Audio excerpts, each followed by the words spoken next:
Local बेकरीमधून किंवा बाजारातून आपण नेहमीच विकत घेतो ते म्हणजे टोस्ट. चहामध्ये बुडवून खाण्यासाठी आपण व आपल्या फॅमिलीला आपण बाहेरून टोस्ट आणतो, परंतु हे कसे बनतात याची आपल्याला कल्पना आहे का?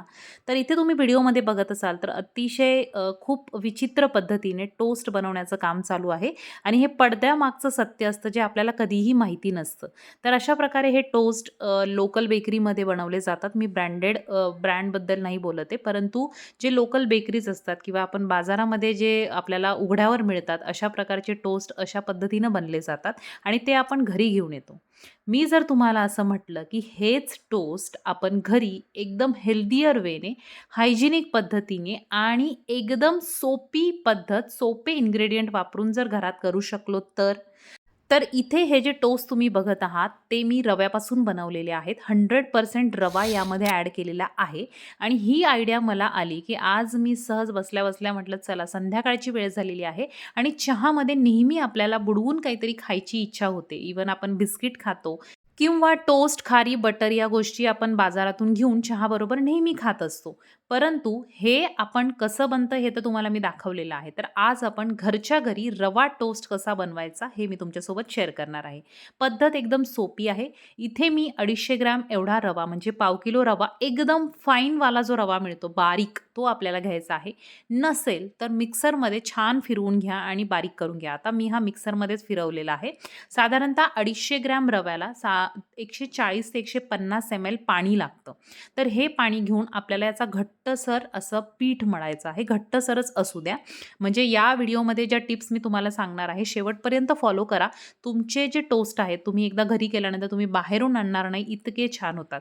आता याचा घट्टसर असा डो आपल्याला मळून घ्यायचा आहे. खूप सॉफ्ट नको. इथे माझ्याकडून थोडंसं 10 ml पाणी जास्त झालं होतं. परंतु तुम्हाला मी टिप्स सांगते आहे की तुमची चूक व्हायला नको. सो आपल्याला घट्टसर गोळा मळून ठेवल्यानंतर तुम्ही त्यावर झाकण ठेवू शकता किंवा क्लीन रॅपने अशा पद्धतीने आपल्याला ते पॅक करून घ्यायचं आहे आणि साधारणतः याला 2 ते 3 तास तुमच्याकडे वेळ असेल तर तुम्ही 5 तास सुद्धा याला ठेवू शकता आणि छान जो रवा आहे तो मुरला पाहिजे पाण्यामध्ये अशा पद्धतीने आपण याला ठेवणार आहे. चला बाकीचे इन्ग्रेडियंट्स सुद्धा मी काढून घेतलेले आहेत ते सगळे मी इथे ठेवते. जनरली मी रेसिपी करताना सगळे इन्ग्रेडियंट्स काढून घेते म्हणजे काही विसरायला होत नाही आणि खूप सोपं पडतं अशा पद्धतीने काम करायला. तर इन्ग्रेडियंट सगळे काढलेले आहेत. आता हा जो रवा आहे तो छान पाण्यामध्ये भिजलेला आहे. यामध्ये मी मीठ वगैरे काहीही घातलेलं नाहीये. आता हा रवा आपण जो बाउलमध्ये ठेवलेला होता तो मी काढलेला आहे आणि तुम्ही प्लेन सरफेसवर तुमचा ओटा जर चांगला क्लीन असेल तर तुम्ही प्लेन सरफेसवर किंवा एका ताटामध्ये सुद्धा याला मळू शकता. आता माझ्याकडे एक सिलिकॉन मॅट आहे ती मी ठेवून अशा पद्धतीने पहिल्यांदा आपल्याला हा जो रव्याचा डो आहे किंवा हे जे पीठ आहे ते छान असं मळून घ्यायचं आहे 2 ते 3 मिनिटं. हे मळून झाल्यानंतर ते थोडंसं पसरून घेतलेलं आहे. त्यामध्ये मी ॲड केलेली आहे पिठी साखर साधारणतः 3 टेबलस्पून, मिल्क पावडर 2 टेबलस्पून.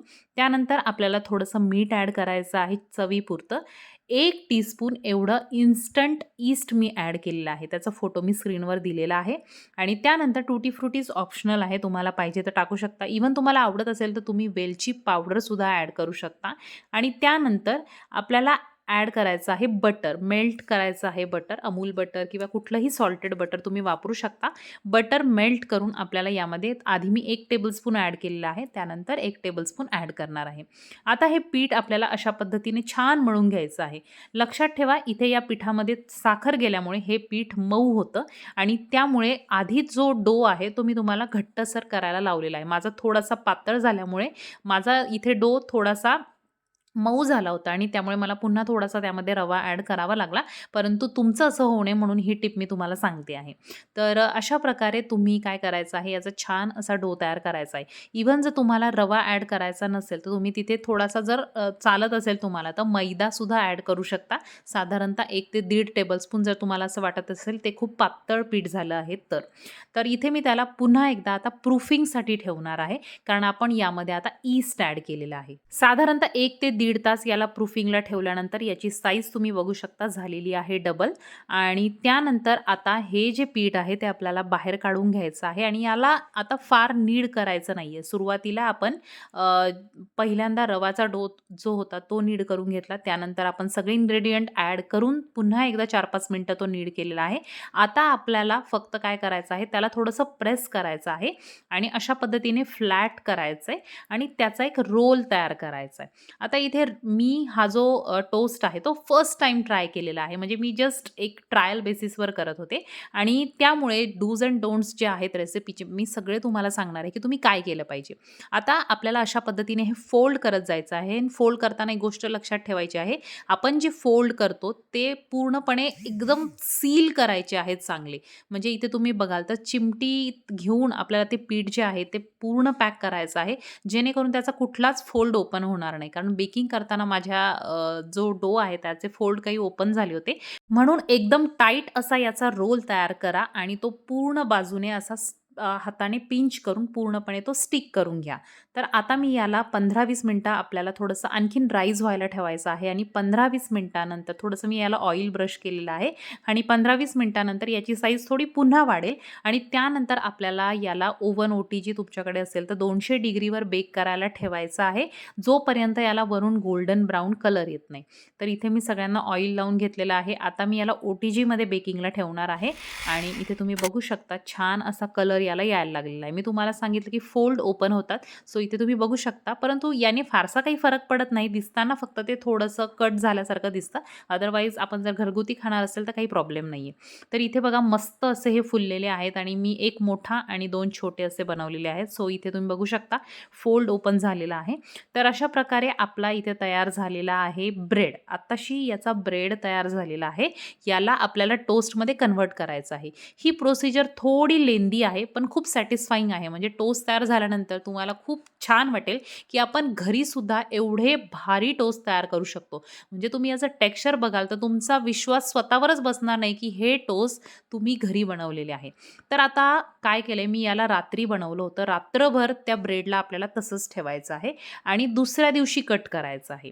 तर तुम्हाला घाई असेल तर तुम्ही 3-4 तासांनी पण पूर्ण थंड झाल्यावरच याला कट करायचं आहे. तर इथं तुम्ही टेक्स्चर बघू शकता. इतकं सुंदर आणि व्हाईटिश आलेलं आहे. यामध्ये आपण मैदा अजिबात ॲड केलेला नाही आहे. तर अशा प्रकारे सगळे टोस्ट जे आहेत तुम्हाला ज्या आकारामध्ये हवेत, फार जाड नको, मीडियम जसे आपण विकत आणतो त्या पद्धतीचे कटिंग करायचे आहेत आणि अशा पद्धतीने आता आपल्याला यांना रिबेक करायचं आहे. म्हणजे पुन्हा एकदा बेक करायचं आहे क्रिस्पी होण्यासाठी. तर आता मी पुन्हा एकदा ट्रेमध्ये लावलेले आहेत आणि इथे तुम्ही बघू शकता. याला मी बेक केलेला आहे 160 डिग्रीला. साधारणतः 40 ते 45 मिनिटे लागतात याला बेक होण्यासाठी आणि अतिशय सुंदर टोस्ट तयार होतात. फक्त याला ओव्हर बेक करू नका, नाहीतर हे टोस्ट जे आहे ते कडक होतात. थोडासा व्हाईटिश कलर आला तरीही चालतो. तर अशा प्रकारे हे टोस्ट आपण तयार केलेले आहेत. हेच टोस्ट जर तुम्हाला गॅसवर बनवायचे असतील तर कमेंट करून नक्की सांगा. तुमच्यासाठी तो सुद्धा व्हिडिओ मी लवकरच घेऊन येईल. तर हा व्हिडिओ आणि ही रेसिपी आवडली असेल तर व्हिडिओला लाईक, शेअर, सबस्क्राईब करायला विसरू नका. भेटूयात एका नवीन व्हिडिओत.